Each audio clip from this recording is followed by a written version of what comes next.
Hello there, my ladies and pretty gentlemen.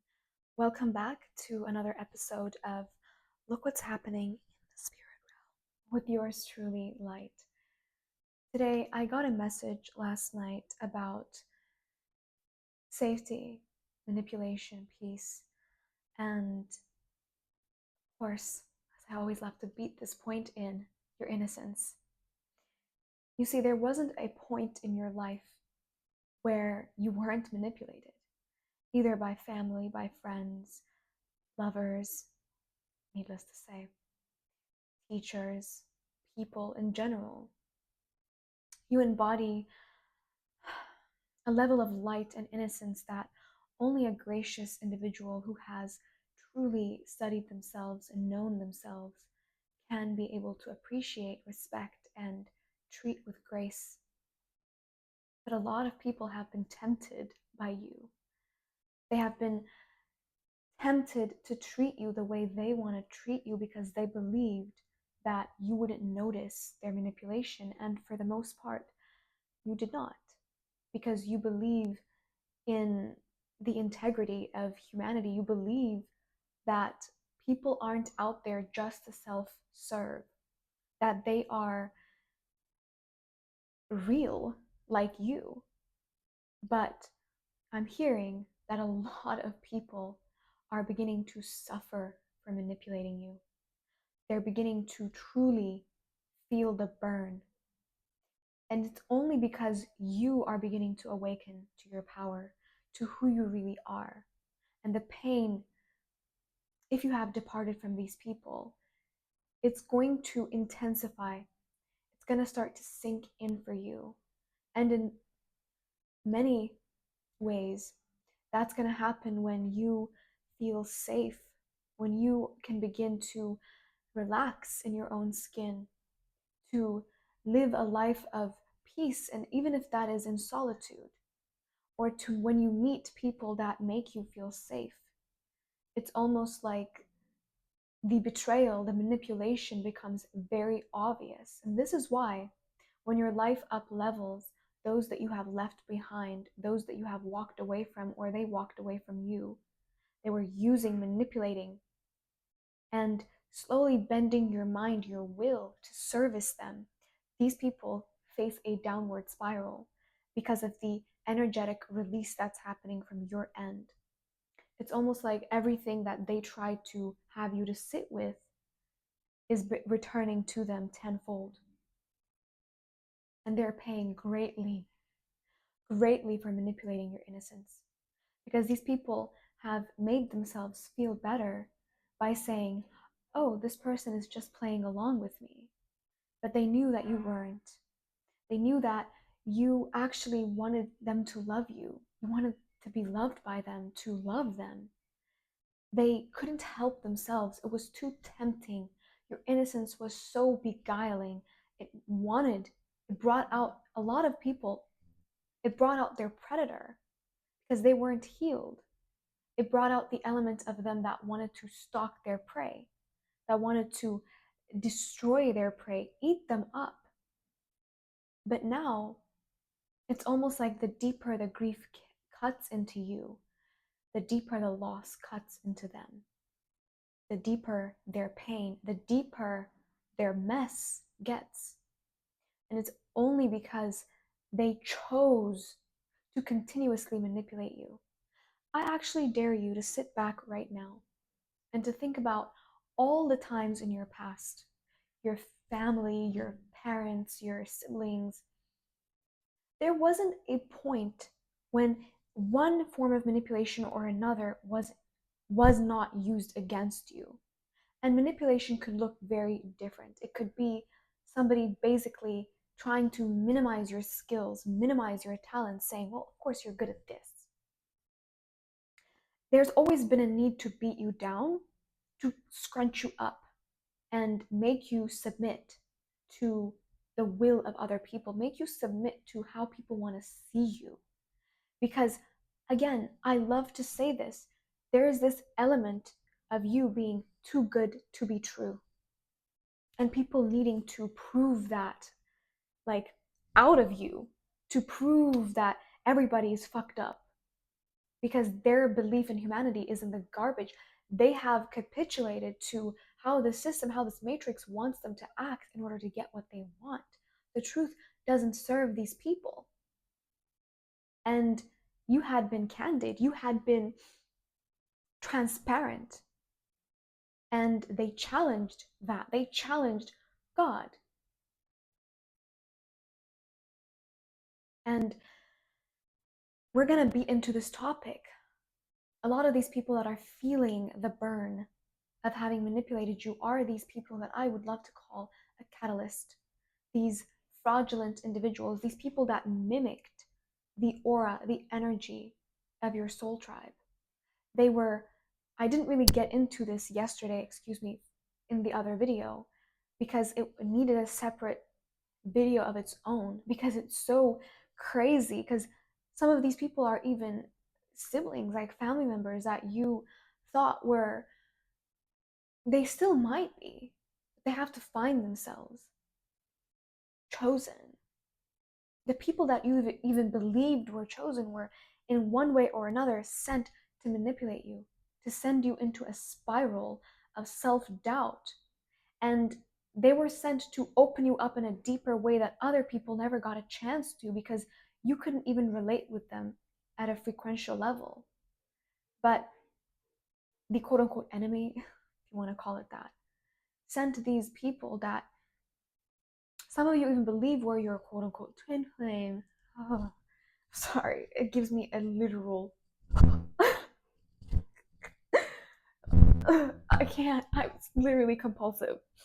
Or your soulmate, or your soul tribe, let's just keep it that way. People you really felt like they saw you. But the thing is, these people weren't able to come towards you because they knew who they were to you. You were just so desperate. Let's be honest, because of the gap in your chest, you are so desperate to make finally somebody fit into your life, because you've been so unseen, unperceived. You'd gone almost like a ghost in people's lives where nobody could quite see or perceive you. So these catalysts, these individuals were sent your way, were in the enemy's eyes, to close your heart. But, my dear, you are truly a marvel, unpredictable. And like I mentioned in my other video, the Matrix, the Smiths cannot predict God. They cannot predict the heart and what it will do.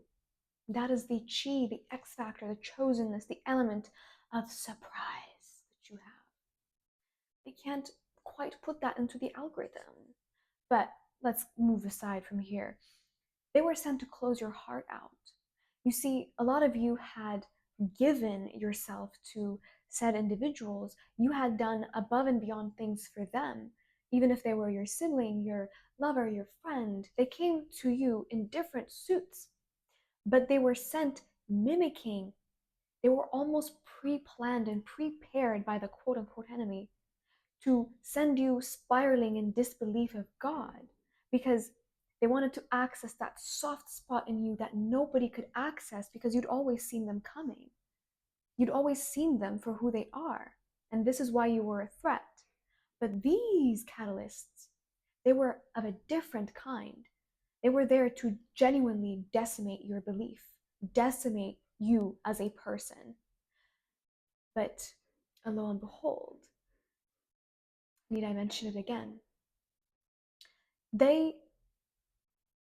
Let's put it this way, right? This is the past we're living in. We've already dealt with all of these things. This is where deja vu comes from.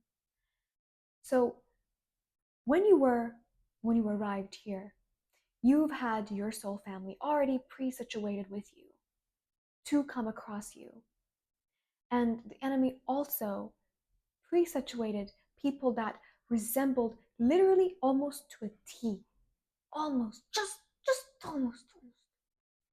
But they were, something about them, some kind of soul element was missing. It was almost a test to you, like a rite of passage.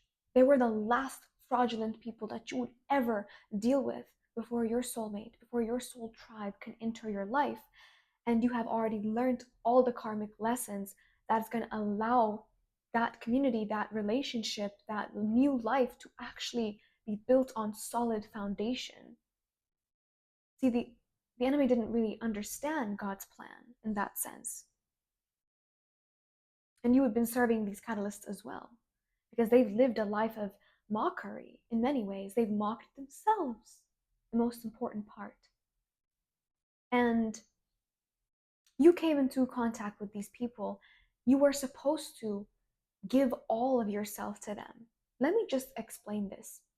Because you're not supposed to do that with your true soul family. You're supposed to have that mitigated in you before you come across your true soul family. Because it's all about you as well. You matter. And as a chosen one, everything has always been about other people using you and your empathy being used against you. That was the element that the Most High wanted to work out by bringing these catalysts into your life.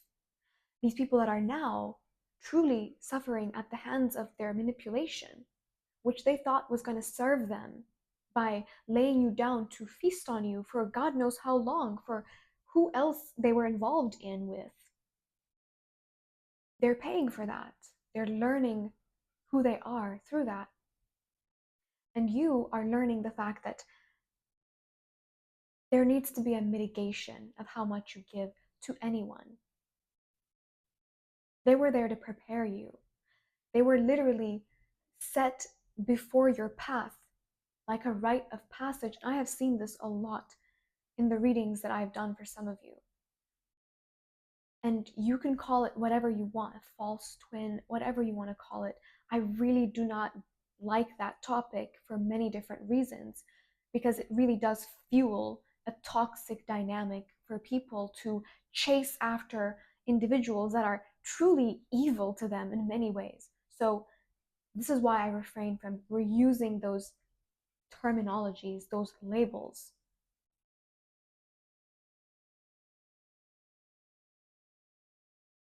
You were supposed to truly face the last and the most deepest heartbreak, because up until that point, you hadn't realized the pain that you'd went through.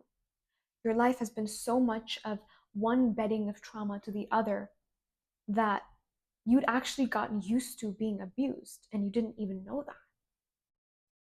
And the enemy planned these people to be in your life to really decimate that last part of your belief that God even fucking cares about you. Like, what about me?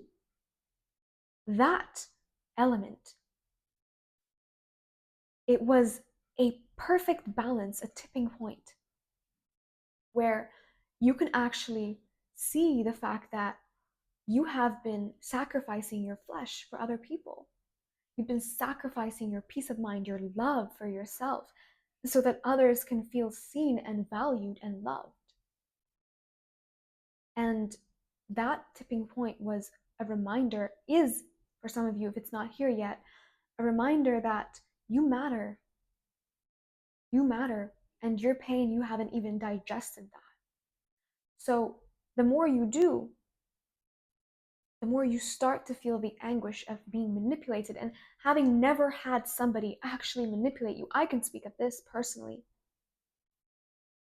There has not been a point,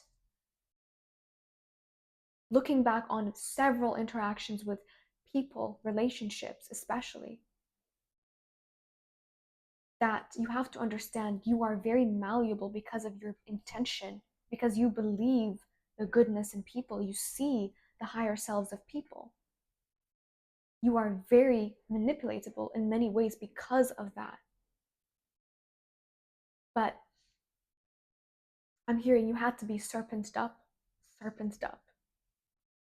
And a lot of these catalysts are learning the hard way. And in some ways, you have too. You're being serpented up.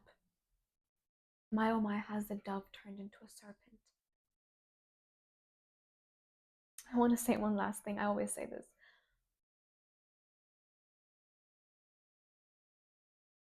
You had unknowingly, unwillingly gave yourself to people. You thought it was your decision. This is how manipulation works. You thought you were the one who decided to give yourself to people, but they were actually taking you from you. And you were too on the sidelines, too empathetic, too consumed by other people's pain and how you were digesting it for them that you couldn't choose yourself. And people lovingly, willingly thrived off of that. And you haven't had an individual with integrity enough to deal with such a pure, innocent diamond, a gem that is so easy to manipulate, overlook. You are a temptation for people. You tempt people by your innocence, your lovingness. A person has to really be a good person, really be a good person to deal with you. And those who aren't, they suffer the brunt.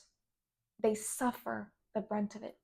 Especially the further down you go from them, the deeper you understand the fact that you never willingly gave yourself, your body, your mind, your love to these people. It was taken from you in so many mischievous ways. The more you realize that, the deeper their karma gets. I need to drive that point home. I need to drive it home because your innocence is what makes you very dangerous. You are a walking karma. And I will leave it at that. If you would like a reading from me, it is a tarot reading. I do not reach out. The email is in the description box. So is my book, my social medias, everything that you need to know. Remember, I do not comment back to you, and the best way to know if it's me is if it has a gray shade over the name. YouTube makes it so easy to know if it's the content creator commenting or some random person putting my face on their profile, which is truly disturbing, but that's neither here nor there. All my love.